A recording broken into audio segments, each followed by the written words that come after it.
Welcome to FlipGrid. Has anyone used FlipGrid before? About a few of us. Okay, it is pretty user friendly. I'm going to just go through mostly the basics, and I do have little slideshows for each of my little tutorials that I'm going over, so you can access them. And I think I need to add some more visuals. So do you like how I said make a splash with your students because it's little water beads, it looks like? And I am obsessed with Google templates, like slide templates, and so I've just been using different ones. But this is going to be a link to FlipGrid. The first thing you will want to do, is go to flipgrid.com, which will look like this. Oh, this is the main page. And then you are going to need to do an educator sign up and log in so that you can get yourself started.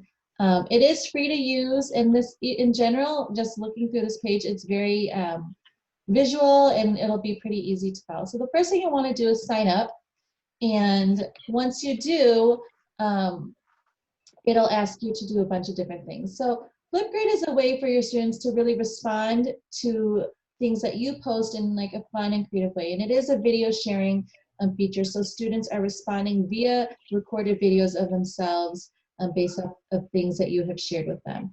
So the first thing you'll want to do on FlipGrid is to create your classroom. And I'm going to kind of show how we're going to do that. But these are the steps you would be adding. There's two main words that you'll need to figure out is your grid and your topics. Your grid, my grid was always by my classroom. I only had one grid, and the grid was called Tiger's Classroom 1920. And then the topics are the assignments, and I'll go over that. The next thing you're going to want to do is create a flip code for your students. And then you would add your students via their email account. You can share the code, or you can share it through Google Classroom. So I will show you how to do that. So once I log in,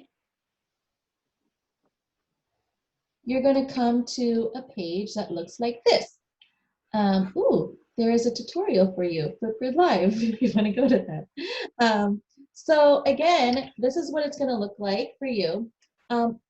Again, your grid is whatever you want it to be. Now, Annabelle, for specialist teachers, you might want a grid for each of your classes. I personally only used one grid, and that was just for my classroom. You would just click Add New Grid, and then you would title your grid, and this creative flip code is important. That's how students are going to join your grid. Now, I just shared that link with my students whenever they wanted to, and I changed it to allow 1920 so that it was easy for them to remember. It's not available because I used it. And once they click on that hyperlink, they'll get to your grid. And they don't necessarily need to sign in, or you don't need to have them join using their Google account. You can really, if you want to manage it, you can have them specific kids in your class. It's totally up to you. So once you do that, if you make your grid, let's say, we'll call it test grid, and then, actually let me start over because I want them to give me my code. Okay, so that's the code, test grid. You click next. Oh, let's do a school email. They're going to join using their Google account. You can have them, you can input all of their Google addresses, or really you can just have them join via this code, and then it says you can import it and share it to your Google Classroom. You can just embed it. I just copied this and I shared it with my class, and then you can go to your grid. So it's really easy to make your classroom. You just have to follow those steps, which is very visual, and you can figure it out, and then just copy and paste this flip code to all of your students, and they'll be able to get in. So once you have your grid, you're going to have a few different features. And let me go to the next one. What I do next is add topics. Topics are your individual assignments that you want your students to create a recorded video response to. So if I go to Tiger Classroom and I click on my grid now, you can also, again, there's that share button for you again to share it with your class. There are actions where you can add co-pilots, meaning adding other teachers to your grid so that they can post as well. You can duplicate your grid. You can set up notifications. I don't know what Teams integration is. Maybe Kathy, you might know. And I've never exported data, and then you can delete your grid. So if I click on my Google Classroom, that's where that topics are. And to create a topic, all you have to do is click Add New Topic. Now, I primarily used my FlipGrid for challenges that I presented to them. And as you can see, I kind of set up, tell you about these settings later. But if you wanted to add a topic, you click Add New Topic, and then you have a bunch of different things that you can do. Now, maybe you wanted to say music lesson on Mozart, right? I'm going to title it. I can add a question or a prompt or directions here. You can set up how long you want for them to record. Or actually, I'm sorry.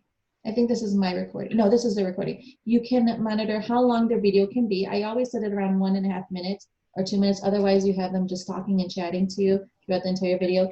And then this video moderation is important. If you want to be able to view their videos first before it's showing live on your grid, then you'll want to click this. So it says new videos will be hidden from students until you activate them. So this is a monitoring management device for you. If you don't want if you want to view all of them before it posts on your grid, then you'll want to click on that. Otherwise, I never had it. I trusted my kids and I told them, went over the rules about how to use FlipGrid responsibly, and I didn't have any issues with that. So you do want to click that if you want to view their videos first. Now, what's really, really fun about FlipGrid is there's a lot of things you can do. You can record a video of your directions. You can upload a video you want them to see. You can add a YouTube video. You can upload images. You can basically do anything you want to attach to your assignment. If you click more options, I found that I always wanted to attach like a PDF along with my assignment. I had to go to the share option on my PDF and get that, the link to my document, and I would just throw that in here. And then you can add up to 9 different attachments to your assignment, and then you title each of them. And I'll show you what that looks like. You can schedule when you want your FlipGrid post to post, and then when you want it to go away. There's a lot of different things you can do here. You can allow students to reply. You can turn off that option and not have kids reply to the other kids' videos. There's a lot of different things. You can even create a rubric so that if they're doing a science lesson and you want them to include these certain things in their video, you can create a rubric so that they can see what is expected of the video that you posted for them. So let me go back to one of my assignments. Let's say this was one of our last ones. So this is an assignment I posted. I recorded a video of myself and they had to watch that. And here are some directions I put down. And then here are the responses. Now, if I click, I think there's, I didn't have an attachment to this, but these are all of the kids' responses to this assignment. Now, if I really wanted, I could hide their responses. I can do different things to them if I wanted to. I want to show you what it looks like differently. If I go to, this is my view, but if I went here, there would be a student view. I wonder if I can get to it if I'm using the teacher account. Oh yeah, this is the student view. So this is what the students would see. Again, my video, the little directions, and then all of their responses. All they do is click this plus button and then they record their video. Now, as you can see, there's a lot of opportunities for them to put emojis and things like that. You can turn all of that off. My kids got really creative and funny with their little videos, but it was fun. This is kind of just a fun activity for them to do. So let me go back to my view. So that's how you add an assignment to FlipGrid. I guess I should have gone over this first. These are all the different things that you can do on FlipGrid. You can record videos, and you can even add, if you use Newsela, you can add a Newsela article. And then there are different response settings you can do. the length of response, how to reply, custom feedback, and things like that. So there are now, I wanted to go over what actions are. Actions are different things that you can do to their responses. It's generally, you wouldn't use these too much unless you wanted to download their video, download their response, or add something to it. I generally didn't use this very often. Did you use actions at all, Kathy? Not really? Yeah, I didn't do too much to it. If you do look at this active button, I do want to show you that this active button, so let's say I was done, the assignment has passed, and I wanted to keep it, I would freeze that assignment so that no one else can respond to it. I didn't want to delete it. I still wanted kids to be able to see it, but when you change your setting to frozen, it means no more kids can respond to your video. Active means that kids right now can still respond to the videos. Hidden, if I hide my video, that means it's no longer in view for the students. Again, if I wanted to share this assignment, all you have to do is click share, and then you can copy and paste that code or input into your Google Classroom, and they'll get that actual assignment to them. So you can see that I've hidden a lot of the old ones, and I froze ones that I still wanted them to see, and then I have active ones. I think I did have all my students sign in. I did. I inputted all of their email addresses. And then if you wanted to ever click on one of your students, you can see all of their videos at once.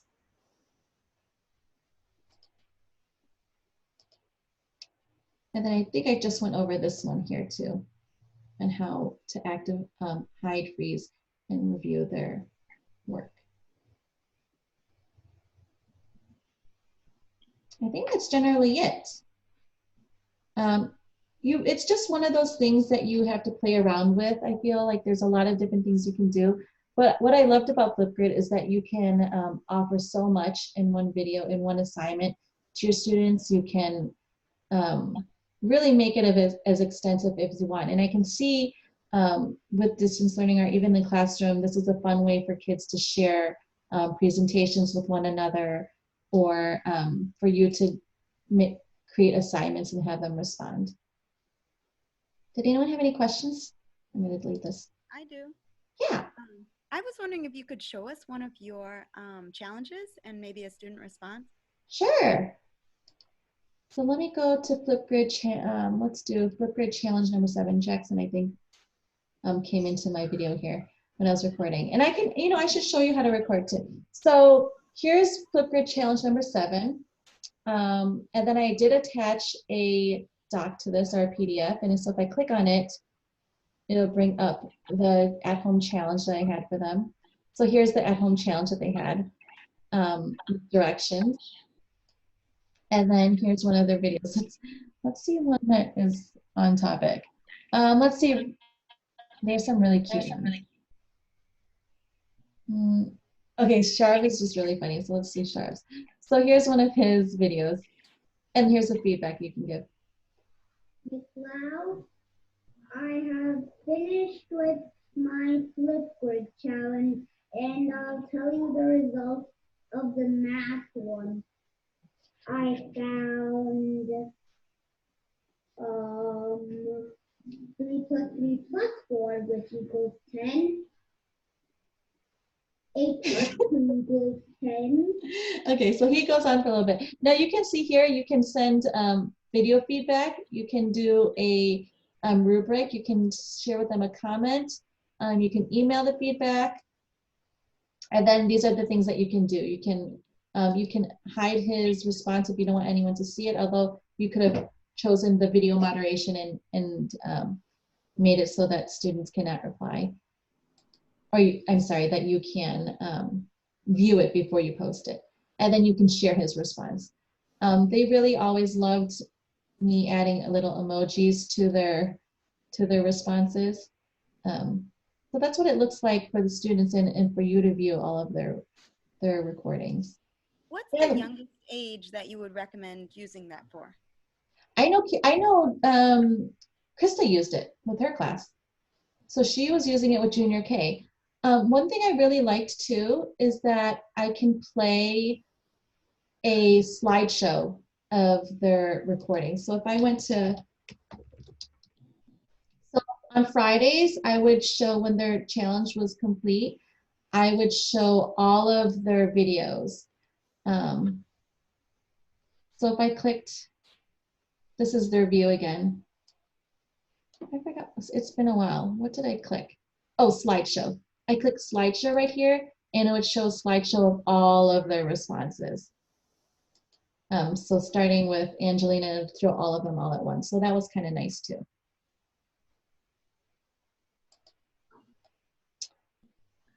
I think that's it. Does it, Kathy, do you have anything else to share on how you use FlipGrid? No. Did that make sense for everyone? It's a lot of visual things to look at. Do you want me to post one or do you want me to share one or make one up? Yeah, okay. So let's make an assignment.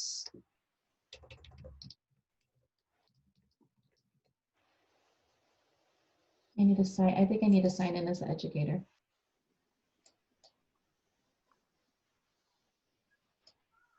Okay, educator login. So I'm gonna go back to my classroom, add a new topic, and this will be called test topic reading, let's say. I'm gonna record, if I wanted to record a video, I just click this record button.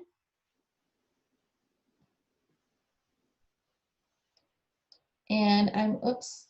Oh, you know what? I can't record because I'm on, I think I'm on Zoom right now. But basically you'll record, it'll make you take a selfie also, and then it'll post, it'll attach to your assignment. You can also add a doc. So let's say I wanted to add an attachment. Let me go find one. Let's say I wanted to add this FlipGrid learning slide. I would have to go and get the copy the link, and then I'd go back and I would paste the link, and I would call this, this is FlipGrid instructions.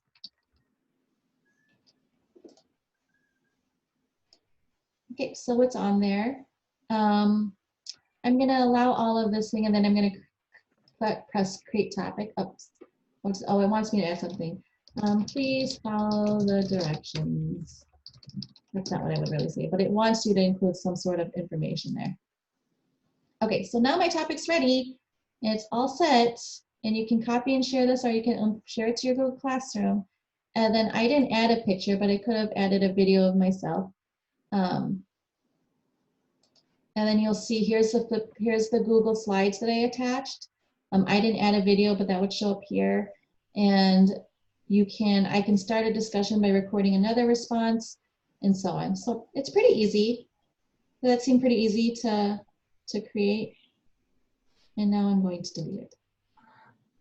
Did you have any students who couldn't be on that kind of media or anything? Did you have any problems? I know in a lot of grades, you know, parents wouldn't let their kids either have their faces on their video, or I could only get the voices, or didn't want them on specific sites and things. Did you have any problems with the second grade this year, or was it just other grades then? I didn't. I didn't have my FlipGrid. I used FlipGrid as an optional assignment. So I did have everyone participate. Not everyone participated. Usually the same 10 did. I had a few that never did one. But I didn't have any problems with the kids having issues with our parents not wanting their kids on it. Got it. Okay, great. All right, I'm going to stop recording.